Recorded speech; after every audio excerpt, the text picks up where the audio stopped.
Thank you for coming along with story time with me. I hope you love this book as much as I do.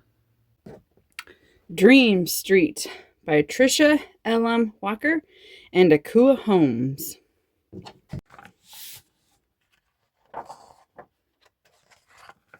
Look at this fun picture. Welcome to Dream Street, the best street in the world. Just ask the people who live here.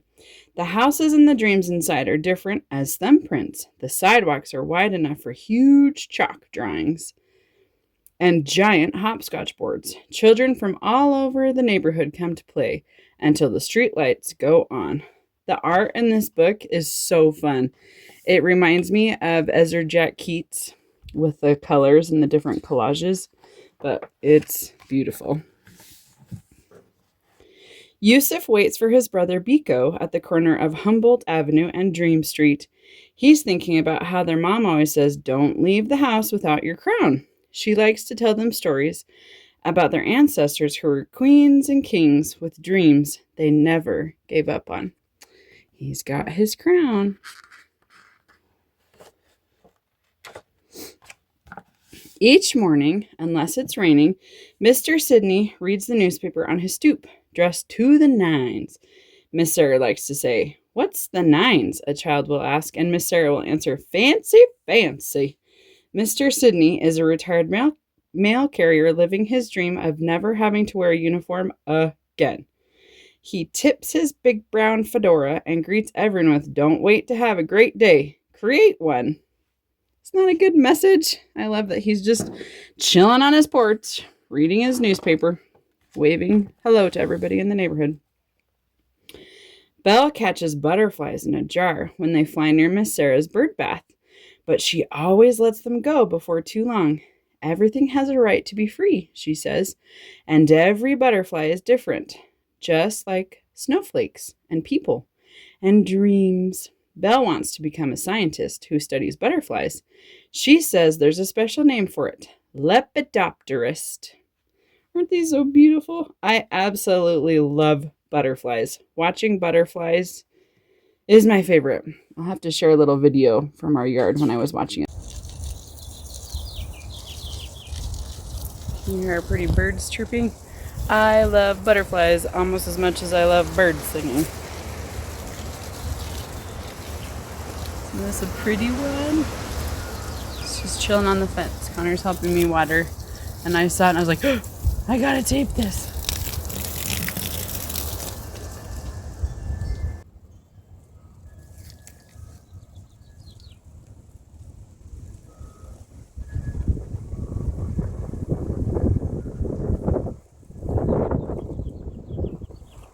I'm surprised it's hanging on so well. The wind is crazy.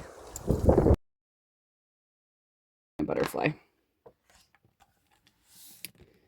Azaria's house is next to the park. That girl can really jump some rope. She can do double dutch on one leg at a time. She can turn around and touch the ground. She can jump by herself with 2 ropes. She can even dance, jump, and dream of winning shiny trophy one day, all at the same time. When she flies down the street, swinging her rope, she lifts her long brown legs as high as the sun. Isn't that so cool? There's her shadow. Oh, she needs to tie her shoelace. It's going to make her trip jumping that rope. Miss Sarah, also known as the Hat Lady, is Belle's great auntie. Her voice is only a whisper, but there are stories between the lines of her face that she'll share when you come close. She has lived on Dream Street longer than anyone, even longer than some of the trees, watching children turn into grown-ups and listening to their dreams along the way. Miss Sarah sounds like someone I would like to talk to. Zion walks around the corner to the library to read skyscraper tall piles of books that take him on adventures around the world. When other kids talk or laugh, he tells them, "Shh, because doesn't everyone know you're supposed to be quiet in there?" Some days, Miss Barbara, the librarian, "Hey, that's me," hands him a brand new book and says softly, "I have a feeling this is your cup of tea." "Can boys be librarians?" Zion whispers to her. because it's his dream to become one. Of course they can, she whispers back. He flashes a bright smile and continues his journey through the pages of the next book. Looks like he's learning about baseball.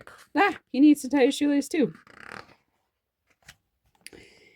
Edie lives at the top of the hill and searches for treasures that others throw away. She collects smooth rocks, broken jewelry, leaves, and feathers, and adds them to her drawings of people on Dream Street. Meanwhile, her cousin, Tari, pays attention when new folks come around so she can make up stories about them. In her notebook, she scribbles down the things she hears when they don't know she's listening. The cousins dream that someday they'll create a picture book together about everyone they know and meet on Dream Street. She looks like she's dreaming and thinking up a fun story.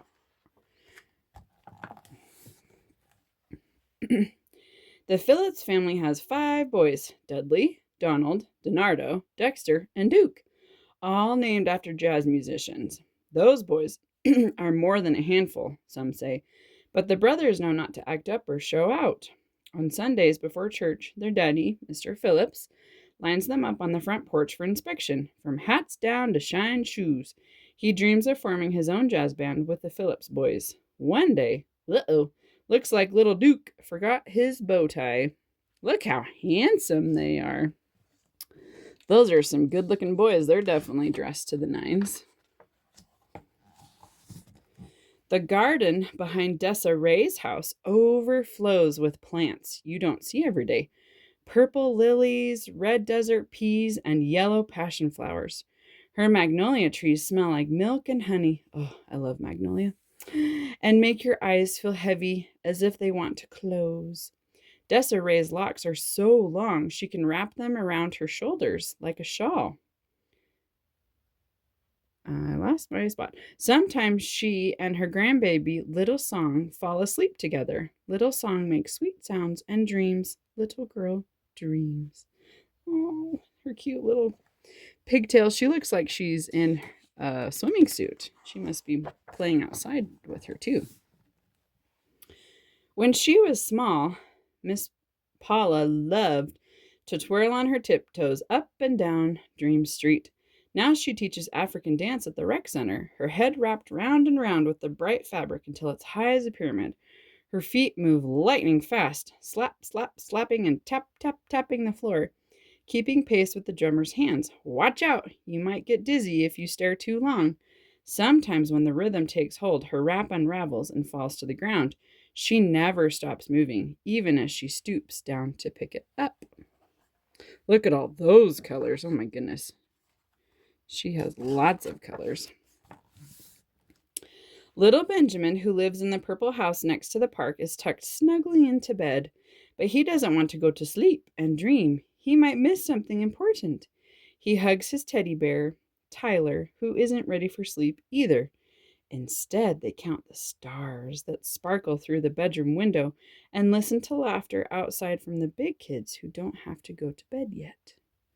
Oh, those stars sure look pretty. Oh, he's got rocket ships on his bedspread. He must like this. He must want to be an astronaut and study the stars. The children who live and play on Dream Street can become whatever and whoever they want because their dreams are nourished and cared for, just like Desiree's flowers. There is no need to worry or to rush. They take their time, growing and playing, learning and living, and soaring skyward toward all the adventures that await them. And this is fun. I wanted to share this with you about the author and the artist. Author and illustrator's note: the cousins Edie and Tari in this book are us, Ekua and Tricia. The story is based on our real lives and dreams growing up as a visual artist and a writer. As children, we loved what we loved, drawing and writing, and were always encouraged by friends and family. Now we know, and want you to know, that dreams do come true with lots of hard work along the way. The Phillips brothers' namesakes: Dudley Brooks, Donald Byrd, Donardo Coleman, Dexter Gordon, and Duke Ellington. And they all became musicians: a jazz pianist and composer, a jazz and blues trumpeter, jazz drummer, a jazz saxophonist, and a leader of jazz orchestra and composer. This book is dedicated to our mothers. This is from Tricia, and this is from Akua. To Florence Palmerly Holmes, although you were small in stature, you were a strong, forthright mountain of a woman, and you steadfastly displayed your love and your pride. Your regal legacy lives on through your grandson, your great granddaughter, and your daughter, of course. I know you are proud of our work together.